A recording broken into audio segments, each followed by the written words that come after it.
complex. A source told News 5 that Velasco allies initially wanted to hold the vote at the Batasan halls, but he claims that the Cayetano camp is trying to foil the plan by cutting off electricity and internet connection in the complex. Over the weekend, a manifesto circulated stating the united call of a so-called solid majority of 187 lawmakers to assemble and elect Velasco as Speaker. The document states that this is in accordance with Section 13, Rule 3 of the House Rules. The document further asserts that Cayetano's abrupt passage of the 2021 budget on second reading and suspension of session is against the Constitution. Affixed to it were signatures of lawmakers from various political parties such as PDP Laban, Hugpong ng Pagbabago, Nationalist People's Coalition, Nationalista Party and Liberal Party. Likewise, members of the party list coalition, Minority, Northern Luzon Alliance, Visayas and Mindanao Blacks sided with Velasco. Viber messages rallying to elect Velasco today also made rounds among lawmakers yesterday. But the Cayetano camp downplayed these as fake news, saying that special session called for by the palace to fast-track the national spending plan will only start tomorrow, Tuesday. They also appealed to other lawmakers to prioritize the budget first before politics.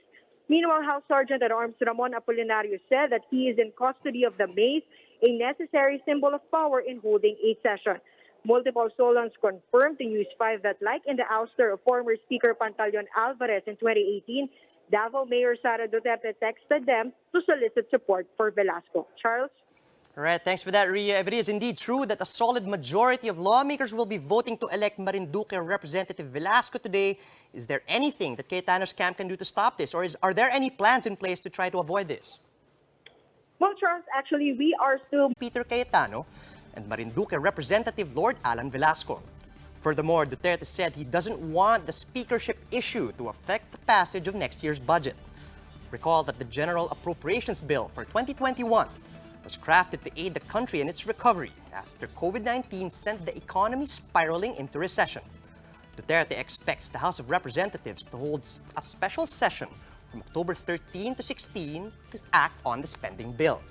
This after the President himself called for a special session for Proclamation 1027. Ang panawagan po niya sa ating mga kongresista, isang tabi muna po ang politika para maapasa po natin ang proposed 2021 budget na binuo po ng administrasyon para labanan ang COVID-19.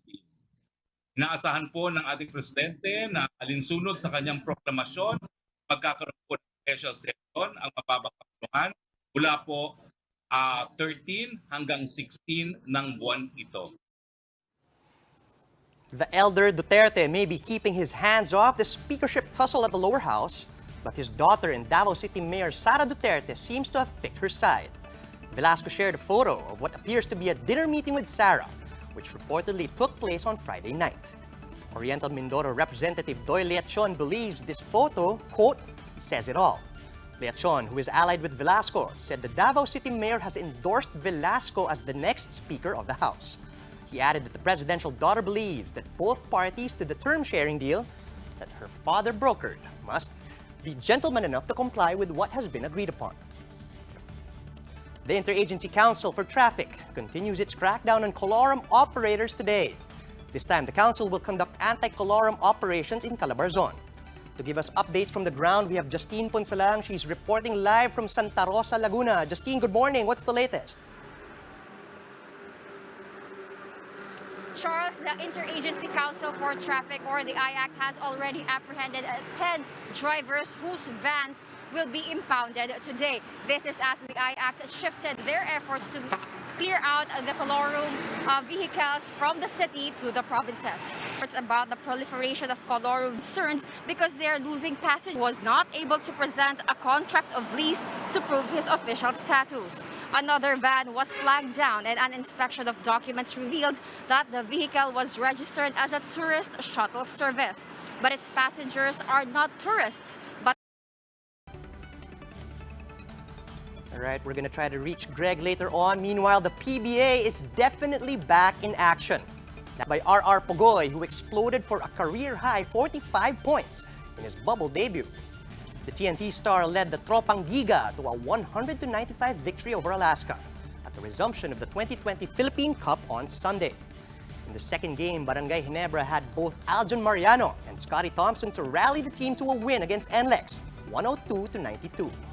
The Gin Kings found new heroes with Japet Aguilar and L.A. Tenorio still in no condition to play.